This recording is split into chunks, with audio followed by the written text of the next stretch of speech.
Good morning students. Today students of standard 8. Welcome back to our class. Students, we were learning about history chapter 2 from trade to territory. In this video we have studied the arrival of different trading companies to India. We have also seen the trade rivalry between those trading companies. We have seen the Anglo-French war. In Anglo-French war we have seen that the French company was totally defeated by the East India Company and they were confined within the territories of Pondicherry. They were not allowed to increase their area. They were not allowed to do increase their trades in India. So French company was limited within the territory of Pondicherry, whereas British East India Company, getting all the privileges, they started increasing their trade in India. Students, East India Company was just a trading body in the 17th century. Therefore, they sent a request to Mughal Emperor Aurangzeb. They sent a request to Mughal Emperor Aurangzeb asking some trading concession and some privileges. So, Mughal Emperor Aurangzeb granted them some privileges and trading concessions. And after the death of Mughal Emperor Aurangzeb in 17th century, around in 1717, Mughal Emperor, when Aurangzeb died, the Mughal Emperor become weak, and taking that privilege, taking that opportunity, East India Company started increasing their areas and fortification in Bengal. So they wanted to get control of Bengal. Students, this concession was given to East India Company, and therefore they were doing business in India without paying any custom duties. Taking that advantage, some of the company's officials, they started their private business. Along with the company, the officials, they started their private business in India, and they also could not pay. They did not pay the custom duties to Bengal. So the privilege which was given, the concession which was given only to East India Company, was enjoyed by these private officials. So they also did not pay any revenue to Bengal, and therefore the conflict between the Nawabs of Bengal and East India Company increased in the first half of the 18th century. In the first half of the 18th century, the conflict between the Nawabs of Bengal and company intensified. At that time, Bengal was being ruled by the Nawabs Murshid Qali Khan, Sirajuddaulah and Alawardi Khan. These were the rulers. They were ruling in West Bengal at this time. They tried to keep the company officials under control, and therefore Alawardi Khan laid two conditions in front of the company. Alawardi Khan, he put two conditions in front of the company, and those two conditions were: the first, officials, those who are engaged in private trade, they will have to pay the custom duties to Bengal. If they do not pay, all the privileges which are given to the company will be taken back. So that was the first condition. The second condition was that the company will not increase their area in West Bengal. The company will not extend its fortification in Bengal. Means they should remain confined within the area where their factory is, and they will not increase their area in Bengal. So these were the two conditions laid by Alawardi Khan. Company, students, the company, however, at this time had become very strong, because they had already defeated the French, and therefore this increased the confidence of the East India Company, and they became much more powerful, and they decided to annex territories in India. They decided to take control of the territories in India. So students, you see how this East India Company, from a trading company, they are trying to become the ruler and taking political control of Indian territories. These matters became worse in 1756 when Sirajuddaulah became the ruler of Bengal. In 1756, Sirajuddaulah became the Nawab of Bengal, and when he became the Nawab of Bengal, he asked the company to remove his fortifications in Kolkata. Wherever they have fortified, they have captured the area in Kolkata, they will have to remove. That was the command of Sirajuddaulah. Sirajuddaulah asked company to remove all its fortification in Kolkata, but the company refused to do so. Company did not listen to it. As a result, Sirajuddaulah sent his troop.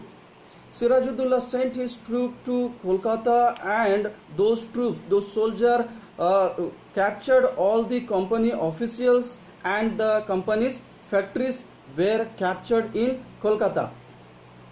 This situation, this incident alarmed the company officials. Company officials, they got angry. They were alarmed by this incident. They decided to depose. They decided, the company now officials, I have told you that they had become so much powerful, and they decided to depose. Depose means removing Sirajuddaulah from the throne. They decided that they will remove Sirajuddaulah from the throne, and they will put somebody else on the throne. They will make somebody else to sit on the throne who will act according to the wish of East India Company. So when they decided to remove Sirajuddaulah from the throne, this led to a war between the company and Sirajuddaulah. The Battle of Plassey took place in 1757 between Sirajuddaulah and the company officials. In this Battle of Plassey, Mir Jafar, the chief in commander of the army of Sirajuddaulah, he cheated Sirajuddaulah. He was the chief commander, Mir Jafar. So he defeated Sirajuddaulah, and he joined the army of the company officials. The company they brought their soldiers from Pondicherry to Kolkata. Only there were around 300 soldiers of the company officials, whereas Sirajuddaulah had the soldier of 30,000, and Mir Jafar was the chief in commander. But unfortunately, Mir Jafar joined the side of company official, and he cheated Sirajuddaulah. As a result, Sirajuddaulah was killed in the Battle of Plassey. Sirajuddaulah was killed, and as for the promise, the company official had promised Mir Jafar that if he joins the company, they will make him the next ruler. So, as per the promise, when Sirajuddaulah was killed in the Battle of Plassey, Mir Jafar became the puppet ruler. Mir Jafar was made the ruler of Bengal, but he was just a puppet ruler in the hands of East India Company. And East India Company used Mir Jafar to get the money. Their purpose was not to look after the administration of Bengal, whereas their main purpose was to get the more and more money to run their business, to profit their business. So Mir Jafar was used to get money. The company official demanded more and more money from Mir Jafar, and they increased their trade. When their purpose was not fulfilled, when they found that Mir Jafar is no more beneficial for the company, again they removed Mir Jafar from the throne, and Mir Jafar was replaced by Mir Qasim. Now they removed Mir Jafar from the throne and they made Mir Qasim the ruler of Bengal, and he became the next puppet ruler of Bengal. And when Mir Qasim became the ruler of Bengal, he granted East India Company to collect the do the business and collect the revenue from Vardhaman and Murshidabad, and so he became the beneficial for the East India Company. But after some time, Mir Qasim also wanted to make himself free from the control of company. He also wanted to make himself free. Therefore, when he retaliated against the company, it led to the Battle of Buxar. When Mir Qasim also started making himself free and went against the company, so company also had a war with the Mir Qasim, and that led to the Battle of Buxar in 1764. Mir Qasim, he fled to Awadh. Mir Qasim had to flee to Awadh, and he joined with Sajauddullah, the ruler of Awadh, and Shah Alam, the Mughal emperor. And joining with these two rulers, Mir Qasim fought with company official.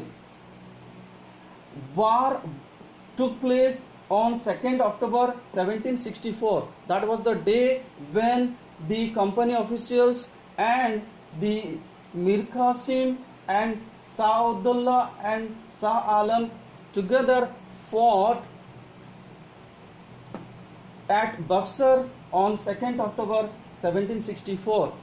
In this battle also, Indian army was defeated by the officials, East India Company officials, and a treaty was signed, an agreement was signed. According to this agreement, Shah Alam II, the Mughal emperor, Shah Alam II granted the company the Diwani of Bengal, Bihar and Orissa. They got the Diwani rights of Bengal, Bihar and Orissa, and Sajauddullah